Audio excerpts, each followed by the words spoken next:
Hi, everyone. Welcome to the Speak Your Own Book podcast. I know it's going to be early morning over there for you in America, so good morning to everyone over there, and good afternoon to everyone here in Europe, and good evening to our friends in Asia. So hopefully everyone will be able to hear me clearly today. I'm just going to turn off our music now. There we go. And hey, folks, welcome to another episode of the Speak Your Own Book podcast. I'm Chris. I'm just one of the many writers here at Speak Your Own Book, working to make writing and publishing a book as painless as possible. And we've got a relaxed and fun chat planned for today, some frequently asked questions that we get from authors and those who want to start writing their own books. And we'll be happy to take your questions in the chat as well. I'll be here to answer those for you throughout at least the next 30 minutes or so. If there is quite a high demand for questions, then we may have to come back at a later point and revisit those. But I will be here hopefully every Monday at this time. And of course, if you're watching the replay of this broadcast, you can always leave your chat or your comments on the presentation below, and I will look at those and I will add those to our frequently asked questions and hopefully reply to you. I'll try to reply to as many people as I can. So this chat is for anyone who has ever thought about writing their own book. Whether you're a pro or you're just getting started, we've got some questions that'll get those creative gears turning. So grab a comfy seat and your favorite drink and let's get into it. So my first question that I often get is, how do I start writing the book, just getting started? And my first answer to that is always, well, why are you writing this book? What is your goal with this book? And there are many different answers to that. So some of those answers can be things like, I am writing a book because I have this passionate story that I want to tell, or I have this message that I want to share with people, or I've gone through this struggle in life and I think I've learned some wisdom that I can pass on to some other people who may be able to benefit from my experience without having to go through it themselves. So those are all, really powerful reasons why you want to write a book. I do hope that at least part of your reason for wanting to write a book is somewhere along these lines, because really that's at the core of what we're doing. Even though we'd love to, we like to make profit and we like to see that book be successful, the real goal is to connect with readers. And now, you can also just say, hey, look, I need to write this book because I'm a motivational speaker and I can't get my foot through the door without a book. And I need to have that as a calling card. We've had several requests for that and provided assistance for books like that. And that's a perfectly valid reason for it. Lots of people who are doing PhD studies and dissertations, oftentimes they want to have a book as well to kind of just go on their resume or their CV as something they've achieved in life, writing a book. Others may want to just record memories for themselves or just their family members. We've gotten requests for this as well. One of my favorites actually is this book we published that was a series of writings, diary entries from a girl about 19, 20 years old who went to Europe. And while she traveled through Europe, she wrote these amazing diaries about her experiences, just daily life that she experienced there. Everything from like getting stuck in the mud with her car and finding Italian boys to help them get the car out of the mud, to things like meeting with the Lap people up in Scandinavia and what that experience was like for her. And that one was really touching because the daughter of this woman had found her diaries later in life after her mother passed, and she had always heard stories about her mother's travels from her. But this was the first time that she had actually seen the words that her mother used at the moment she was experiencing that in her life. And she wanted to convert these handwritten journals into a memoir. And she wanted to, she put it online as well to sell. But her primary goal was just to keep that in her family for forever, to have some memory of her mother here on Earth. So that's one of my favorites that I've done. But ask yourself why you're writing this book. And then really try to formulate in your head that reason behind it. Because that will help you to answer the next question you need to ask, which is who's going to be reading your book? And that could be, if let's say you're writing a book about living after a divorce, surviving that kind of tragic breakup in your life. And how do you move on from that and heal from that and grow from that? If so, you're probably targeting people who are recently divorced, people who are, struggling to cope with this sudden loss in their life of someone who is so important. So think about in your own mind the type of person that you would like to see reading your book, whether it's your children, your grandchildren, whether it's other business people who might take your advice and launch their own careers or launch their own companies, or if it's other pagans and you want to connect with them and teach them how to do certain types of spell work or certain types of divination. Think about your target audience and who you want to help with your book. Once you have those, and try to get as detailed as possible. You can think about what kind of lifestyle do they lead? What kind of interests do they have? What kind of hobbies do they have? What shows do they watch on television? Because all of those things can actually help you with marketing later on down the road. Now, let's move on to the next question that I get a lot of, which is, how do you find the niche or the type of book that you want to write? Maybe the genre. Let's say you want to write about your life, but do you write it as a memoir? Do you write it as a realistic fiction based on your life? Do you write it as a fantasy that you've reinterpreted your life into? Those are all different ways that you could share the same message. So think about the genre that you might want to tell this in. And there's no, one right answer for that. There's lots of people who write memoirs. There's lots of people who write realistic fiction based on their own experiences. And there's lots of people who just pull pieces of their life into a completely fantastical new story and reimagine that in a new way. So those are some ways to do that. And again, if you're listening in here and you have questions of your own, questions specific to your own books or your own writings, whether that's books or blog articles or even writing for YouTube or TikTok content, post those in the chat and I'll be happy to respond to them with my own thoughts. And if I don't know that answer, I can probably ask someone else on our team for their advice on that issue. Another question that comes up a lot is how to plan your book and how to structure your book. You can do this in a few different ways. You can write a super detailed outline. You could just start writing one piece of it and connect them together. My advice as a professional writer is try to at least get a basic outline down, even if it's just, here's what I want to happen at the beginning, here's what I want to happen in the middle, and here's what I want to happen at the end. And you can fill in the blanks as you go.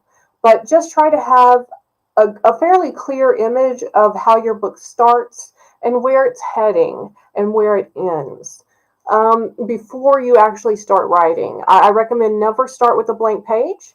Always start with your outline and then start filling in those pieces more and more and more. If you can have an outline just on a notebook, like in a written notebook. You can write your outline in a Word document. One tool I found really useful for planning, in particular, this is a fantasy novel, but I think it would work well for any type of novel or probably just any type of book, is OneNote. And there are different versions of OneNote. You can use other companies' open source software that does the same thing, but for all OneNote type, whether it's Evernote, OneNote, I think there's another one called MIM or something like that. But whatever you're using, you can actually tabulate it out into sections. So you could have one tab on world building, and one tab with all your character profiles, and one tab with any background notes about any particular cities or scenarios that you want to happen. And then you can put your actual text of the book in a completely different tab, and just refer back to those other tabs as you need to for information, or add that information to the tabs once you finish a scene. So that's one way to start with planning. I recommend that you also try to get to at least the level of detail of even knowing what major events you want to happen in each chapter of your book. And then you can just write one sentence at the top of that chapter, and that starts your book. This is what you want to take place in this chapter. And then you can slowly start filling that in. Well, how do I create this scene from beginning to end? How do I get my character from where they were at the end of the last chapter, or where they are at the beginning of the story, to where they need to be? What's a logical course for them to take? And this also can be some part of planning with character profiling. You might want to just spend some time thinking about each of the characters that you're writing about, if you're writing a fictional story, or if you're writing nonfiction about real people. Sit down and write character profiles for each of them, even if it's yourself, or maybe yourself and the people in your life. So maybe you can understand why they make the decisions they made, or why you made the decisions you made, based on how you grew up, what you believe in, what you're exposed to in life, what your experiences are. And put those details into the profile, because you might get to a scene and you're not sure how your character would react, or you're not sure why maybe you reacted this way in a particular experience in your life, or why other people reacted the way they did in a certain experience in life. And outlining those character profiles really helps you get into the mind of your character. Another thing that is really important that we get asked a lot about is, how do I manage my time, especially if I'm working full time.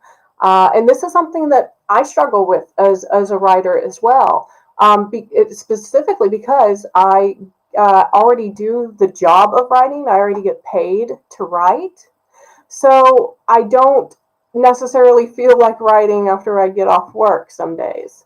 And but I do kind of structure into my day some extra time to write on projects that I feel very passionate about. And sometimes I'm getting paid on those passion projects. Sometimes I'll hopefully receive royalties once they're published. But those are all just the topics that, or the projects that are fascinating to me, the ones I get really excited about and kind of have trouble stopping continuing too long.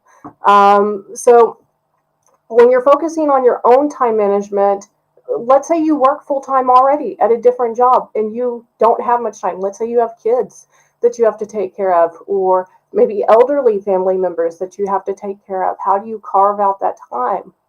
And in some ways you can do that. You can maybe get up a little bit earlier on one day a week, and that's your special time to write.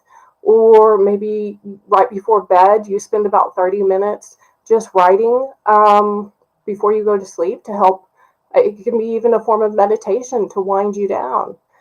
But that's really individualistic. And also, you may not have that extra 30 minutes anyway. If you don't have that extra time and you really want to get this book written, bring in some help then.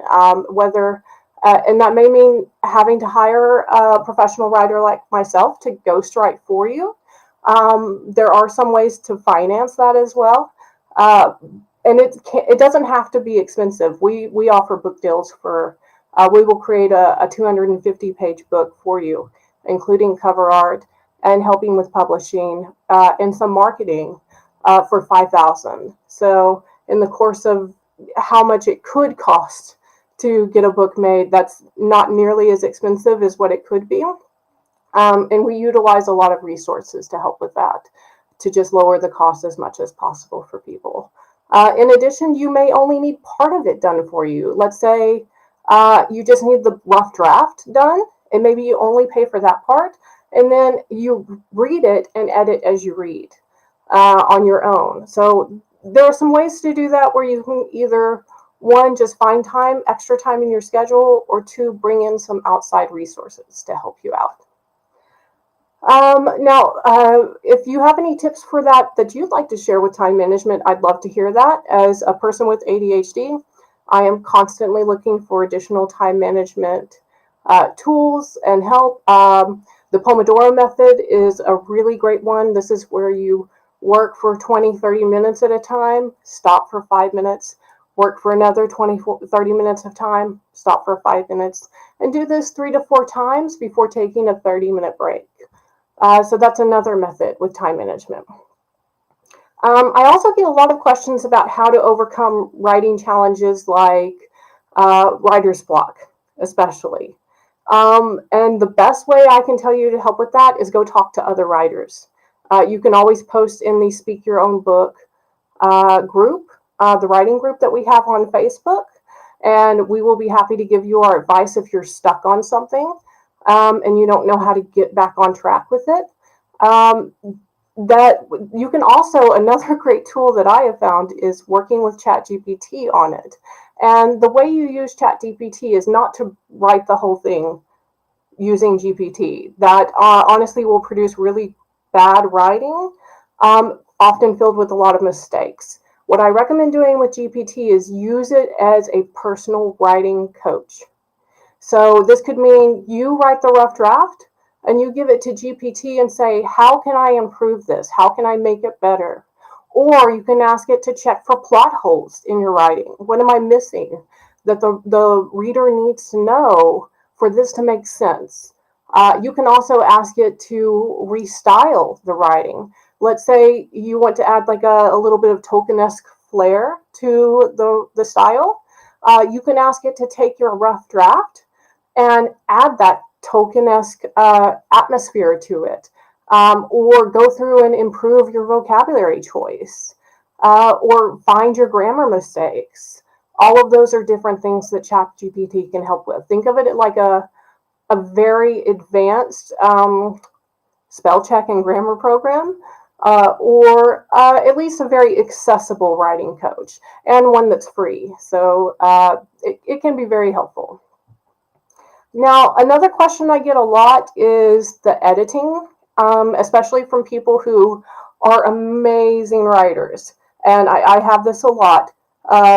They produce quality writing that is engaging and interesting and full of spelling errors and full of grammar mistakes. And some of the sentences don't quite link together correctly.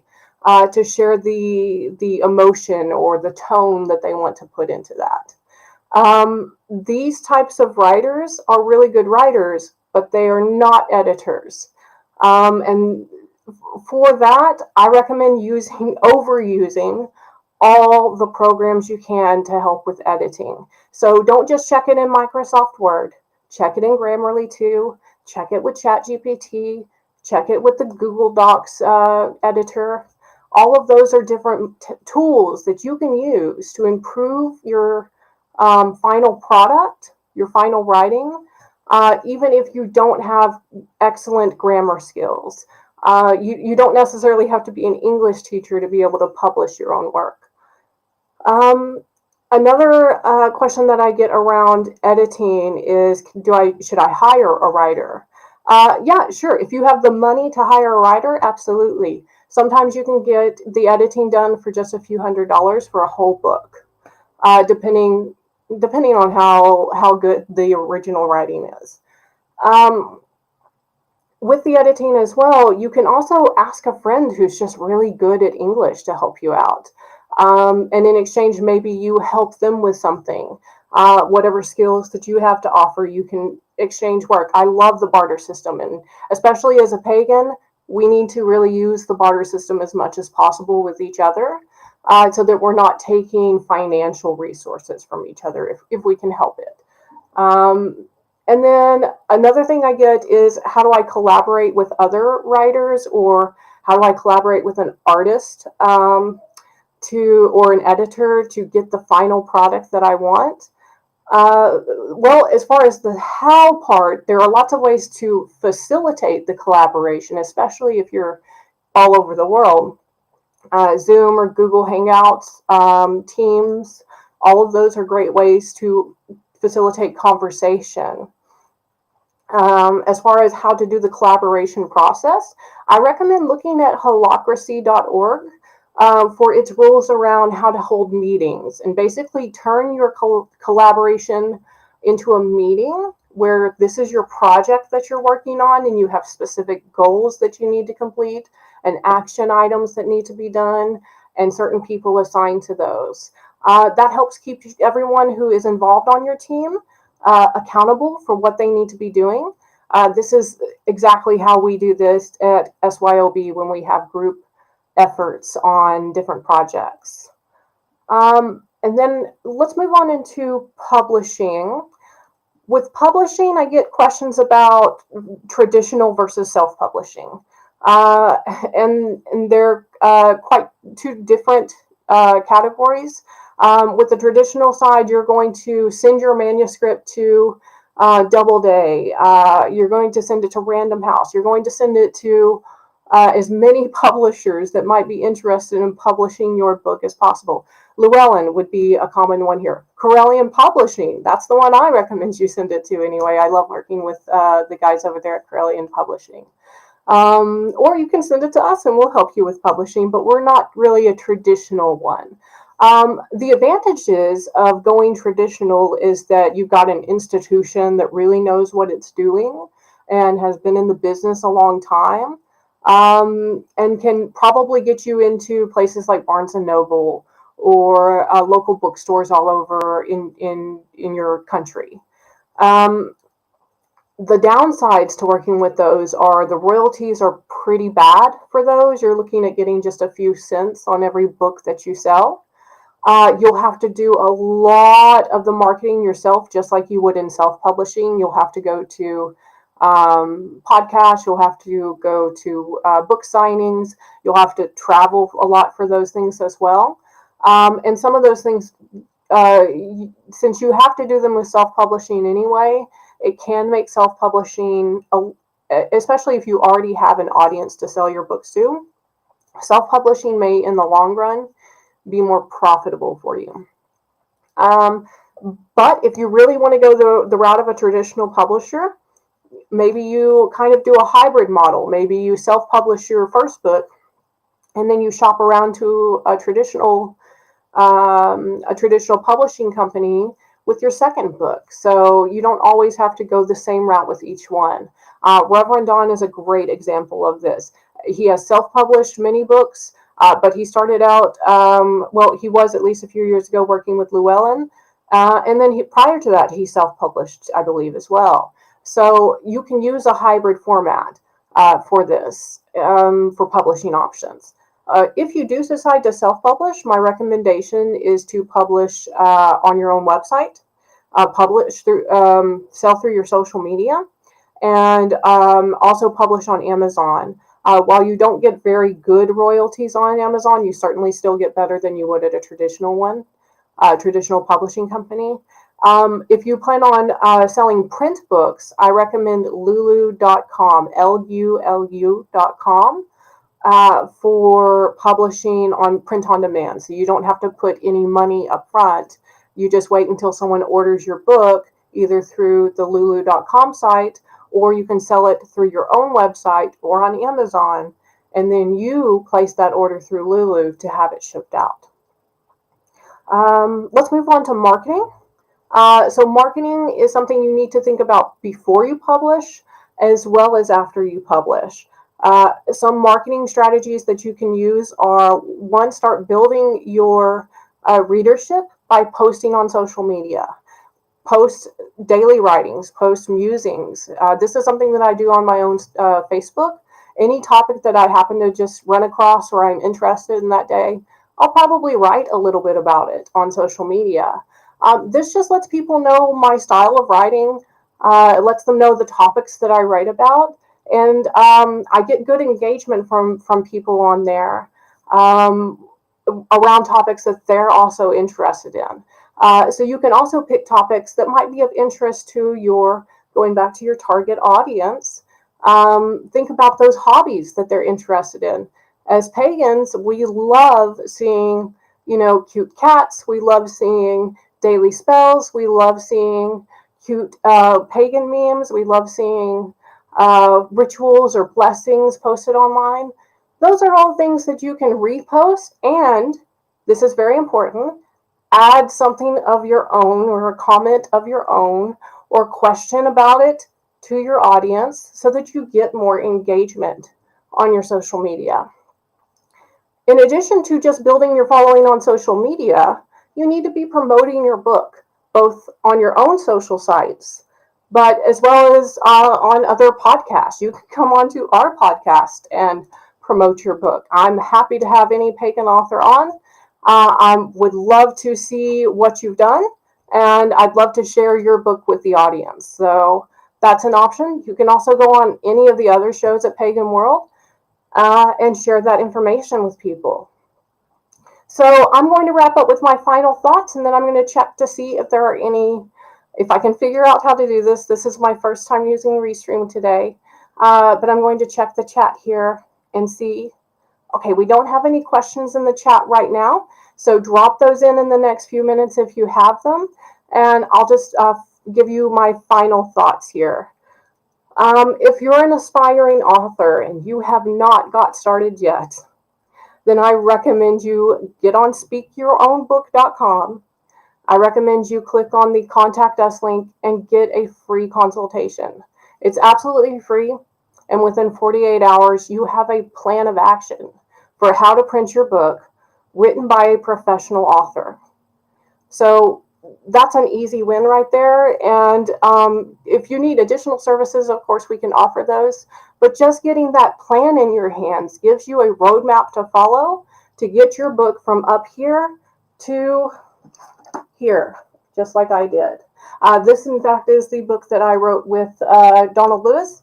Reverend Don did our cover art here. And this one in particular is for witch school students. We are also coming out with an edition for Pagan World members. So make sure that you keep checking Corellian Publishing for that, as well as speakyourownbook.com. One final thing before we go today, I just found out this past weekend that Reverend Don is publishing another book, and this one has been the much awaited Corellian Book of the Dead. So I recommend you go to CorellianPublishing.com right now. Check that out. It's available for pre-order. I think it's something like $12.95, something like that. And get that scheduled so you can get it to you. I believe it is either already out or it will be out within the next month, but you can at least pre-order it right now. I will be doing a review of that book within the next few days. So you can also check out that review at paganworld.tv. I will check the chat one last time here. And I don't see any questions. So we'll go ahead and end it for today. Thank you so much for joining in. And if you have any questions for us over at Speak Your Own Book, please feel free to reach out at help@speakyourownbook.com. Bye, everybody.